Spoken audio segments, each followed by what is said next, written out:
This index measures transparency and public disclosure only. What is especially grim is that 18 major brands have scored 0% or are under 1%. 99% of the major brands do not disclose the number of workers who receive a living wage. Hello, my name is Liz. I'm a fashion and art historian and the founder of the fashion label Pelagona. And on this channel, I'm telling you the stories behind fashion trends.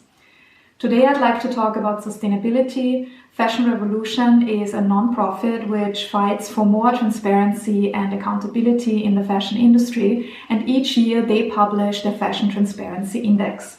The one for 2023 has come out recently, and it shows quite a grim picture of the industry. There's still a lot to be done in terms of human rights and environmental issues. A lot of brands fulfill the baseline, which is very often required by law. They also tend to publish their policies and commitments about human rights and environmental issues. But when it comes to the concrete outcomes of these policies and commitments, they still remain very opaque. Furthermore, the global supply chains have become more and more complex. It is very difficult to track down each supplier and assess them. Whether this is done on purpose or not is not the topic of today's video, but what I would like to discuss with you is Fashion Revolution and the index in general. What is the mission and idea behind it? I would then like to explain the index a bit because I have the feeling that it is discussed a lot in the media, but very often we lack the understanding. And then I would also like to give you an overview of some of the key findings. Who is behind this index? Fashion Revolution is a non-profit which was founded in 2014 after this disaster in Rana Plaza. And they aim, as I said before, at more accountability and transparency. They aim to connect people, mobilize the industry, and just achieve change. And in their mission statement, they say they aim at a fashion industry which offers dignified work, fair and equal pay, and respect for culture and heritage, and conserves and restores the environment and does not waste. Fashion Revolution says that transparency is a major driver for change. If companies don't disclose information, we can't assess it, and we can also not change it. At the same time, they say transparency is nothing radical. It also doesn't equal sustainability. But to achieve sustainability, transparency needs to be the first step that we all have to take. The sample of this index is made up of 250 fashion companies, the major fashion companies in the world, and they are assessed according to the publicly disclosed information about what they do to address human rights and environmental issues. Since 2017, since the index started, only very little has changed, unfortunately, because the brands keep being very opaque. They do not like to disclose a lot of this information. And Fashion Revolution actually says, and I quote, transparency is only a starting point, but the stubborn opaqueness of the wealthiest companies in the world signals a desire to maintain the status quo. We all know what that means. The fashion industry has a very serious problem, and this is overproduction. We keep producing excess, and it's also produced on the back of the very poor. A positive development is that many policymakers see the need for change. They have also realized that they can't rely on the voluntary participation of private companies, so they are changing laws. For example, the EU, the member states, the US and Japan have implemented new laws, and also the European Parliament has voted in favor of the Corporate Sustainability Due Diligence Directive, the CSDDD, with very complex names. But what I would like to say with this is we see that there's change coming. What does the Fashion Transparency Index actually measure? It looks at what companies know and publicly disclose about what they do in terms of human rights and environmental issues. So this is everything from policies, procedures, performance, and also improvement. It means they have to disclose this either on the brand's website or on the parent company's website. There are also other places where they can disclose this, for example, in annual reports. What the index doesn't look at is social media reports or what is claimed in stores. It's strictly this more objective type of information. One thing which is very important to keep in mind is that this index measures transparency and public disclosure only. It does not measure the impact, it does not measure the claims that brands make, it also doesn't measure directly ethics or sustainability. So how do they get their results? It's basically based on cooperation. They choose 250 major fashion brands, which will receive a questionnaire. What does major fashion brand mean? These brands have an annual turnover of more than $400 million US. If the company is privately held and this information is not publicly available, Fashion Revolution makes assumptions about this. And they are also operating across different ranges of fashion. So you have high street, you have luxury, you have sportswear, and they are also in different regions across the world. The questions that these companies get, they cover 5 areas, which I have here for you. The first one is policies and commitments.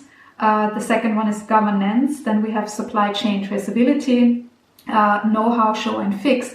And the 5th one is quite an important one. It's spotlight issues. And what can this be? It can be decent work, for example. What are they doing about forced labor, living wages, purchasing practices, gender and racial equalities in this spotlight issues segment. We also have sustainable sourcing, water and chemicals, and climate change, and some other topics. So how does this index now give us results? It works from 0 to 100%, 0 being the worst, 100% being the best. And then the brands are assessed according to these 5 dimensions that I've just explained to you, and then ranked accordingly. To make this easier, because it's quite technical, I would like to give you the 2 extremes. So what do the best ones do, what do the worst ones do, and also give you the middle example so that you get a rough idea of what's going on. So let's start with the worst. If the brand scores between 0 and 5%, it means that this company doesn't do either anything, or they don't send back the questionnaire, or they don't disclose anything, what they do in terms of human rights issues and environmental issues. When we then move towards the middle, 41% to 50% means that they are more likely to publish about policies, about their goals, what they want to do in terms of addressing human rights and environmental issues.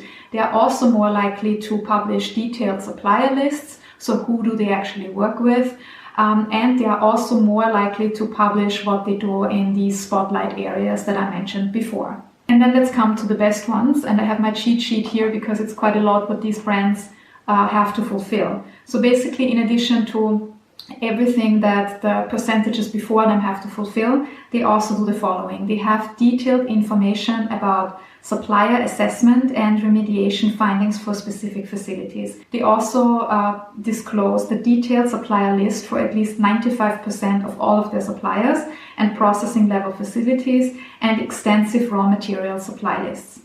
They disclose their social and environmental impact, data on the use of sustainable materials, the gender breakdown of the job roles and the supply chain, detailed information about the purchasing practices, the living wages of the workers, and also carbon emissions and water footprint, etc. What was the overall result? Fashion Revolution calls it unimpressive progress towards more transparency in fashion. Since it's publishing for the first time 7 years ago, it's the first time that 2 brands scored 80% and above. Gucci scored 80% and the Italian retailer OVS scored 82%. So at least this is good news. Overall, when we look at it, most of the brands are not doing that well, or we have to see that it's quite in extremes, because the average is only 26%. What is especially grim is that 18 major brands have scored 0% or are under 1%, and among them are brands like Tom Ford, New Yorker, or Max Mara. When we look at the spotlight issue, they only scored 18%. So again, we have this huge gap between what the brands claim or plan to do, and then we lack the information on what these measures actually did. Are they effective or not? And even the brands scoring highest in the index lack information according to Fashion Revolution, as they say, in social auditing, living wages, purchasing practices, production and waste volumes, and so on. So this is quite a grim outlook overall. A positive improvement is in the luxury sector, which finally seems to be waking up that they also need to disclose information. I personally find this really interesting because for me this would be the segment that should have the least troubles to disclose their practices. But nevertheless, 5 of the big movers were in that segment, and we have here Gucci, which improved 21%. We have Armani plus 19%, and then Jil Sander, New and Prada, each of them improved plus 17%. Just to put this in perspective, this is also a bit relative because Jil Sander up until this year has not participated in the survey. So if you have never answered anything and suddenly you answer, of course, there is an improvement, so we also have to keep this back in mind. Nevertheless, it is positive that some of these luxury brands, they finally disclose detailed lists of their first-tier suppliers, which means the suppliers that they cooperate directly with, and some even down to the raw materials. Another positive move is about the supply chain. 52% of the brands disclose their supplier lists, which is positive. Nevertheless, only 12% of all the brands have a supplier code of conduct. And in general, it's this game that the fashion industry plays, and COVID-19 has pointed this problem out. It's very often to push away the responsibility and downwards the supply chain and say, this is my supplier, I don't really know what they are doing, I can't really look into their production, but I do hope that this is a positive movement towards change. Another fact that was also mentioned by the Fashion Transparency Index is that the gap between the income of the top managers, the CEOs, is increasing, while the people who actually make the products, they are becoming poorer and poorer. So this gap is widening, and it's quite concerning given that the top managers rank frequently among the richest people in the world, and those who actually make our products become poorer and poorer. Another absurdity is also that this wealth is based on overproduction and excess, and very few bonus payments of the managers are actually linked to concrete targets regarding sustainability. And this leads me to the topic of waste, which I find particularly concerning. 99% of fashion brands do not disclose a commitment to reduce the number of items or the number of new items that they actually produce. So we don't know how much they actually produce, and there's also no commitment if this overproduction will ever stop. Fashion Revolution also says that the take-back schemes that are sometimes offered by the brands or rental or similar business models, they do not really help that much. They compare it to what they say they are as effective as blocking a dam with a bandage unless the issues of overproduction and overconsumption are addressed at the root. The only 2 examples that the index mentions is Armani and United Colors of Benetton. Armani has a commitment to degrowth, which means that they want to reduce the items they produce. Another very upsetting fact is that the index says many of these brands do not disclose anything regarding deforestation, use of fossil fuels, and also the use of sustainable materials. For me, the worst result of this whole index regards human rights. In general, we see that the major brands tend to disclose more about environmental issues. They do not like to talk about human rights. And what I find particularly shocking is that 99% of the major brands do not disclose the number of workers who receive a living wage. When I think about this, this is just crazy. We are talking about $1 trillion industry, and the success of this industry is based on these workers, and the brands can't even disclose who can live from working for them. Let's dive into the scores. On average, all of the brands scored 26%, which is quite a meager result. The best ranking segment is the policies segment, 53%. Again, as I said before, it's unsurprising because this is what the brands publish about what they want to do in the future, not an assessment of what they are actually doing. I would like to give you some examples with my cheat sheet here so that I give you the right numbers. What I found really surprising was that Tom Ford and Max Mara scored 0%, Tory Burch 1%, and Dolce & Gabbana 2%. Considering that these brands operate in the premium or even luxury segment, I found this really surprising. They scored lower than Shein at 7%. Chanel was another surprise, 11%. Brunello Cucinelli 14% and Valentino 18%, which already shows how much the luxury segment actually lags behind. I personally was also surprised about anthropology, which only reached 13%. Maybe that was my misconception, but from their marketing and their product range, I always associated them with more sustainable measures. So I was a bit surprised about this transparency index result. Cartier, Hermès, Dior, and Louis Vuitton all scored under 30%. And they are almost on par with Amazon at 26%, which is also, to me, just mind-blowing. They scored lower than fast fashion retailers Mango 49% and Zara 50%, and H&M was one of the outperformers at 71%, which is also related to the scrutiny that the brand has already been under. They obviously have to make up for a lot of things, but still, I find it interesting that luxury brands disclose less than these fast fashion retailers, and this is a clear sign for me that the segment needs to change.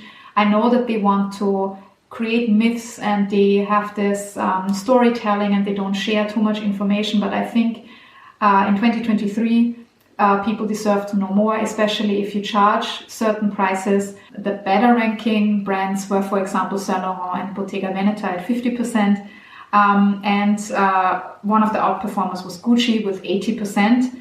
So what can we say in conclusion about all of this? I also don't find it too positive, because considering that we are facing a climate crisis, these results are really, really meager. I've personally found it particularly shocking how little is done in terms of human rights. It seems that the environmental issues, they somehow are in the mindset of people, but how the people who actually make our clothes are treated is obviously not a priority. Otherwise, I can't explain why 99% of the brands do not disclose how many workers receive a living wage. Another conclusion for me is that obviously it still pays off for some brands to be opaque, because if they stay opaque, nobody can criticize them.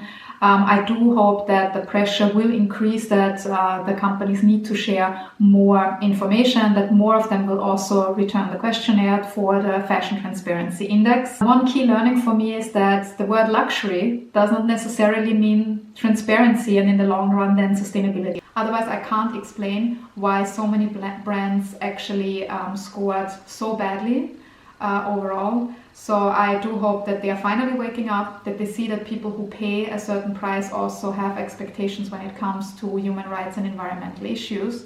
I hope you enjoyed this video. It was a bit more technical, and I have also published this in written form on thepinklookbook.com, so you can read the details again. If you enjoyed this video, please like and subscribe, and I hope to see you soon in my future videos. Goodbye.